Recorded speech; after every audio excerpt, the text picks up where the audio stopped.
bilen ey galimiz. Yüzümüz biz yüz kütümlü, hamdiler hakizi dur. Elli şirletmeyiniz, çünkü Türk kurnalımız.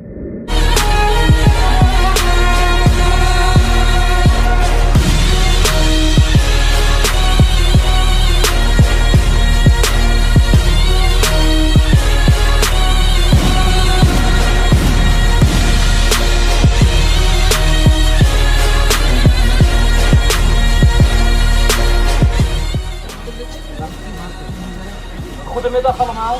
Assalamualaikum. Waalaikumsalam. Heel goed dat jullie vandaag opkomen voor jullie democratisch grondrecht.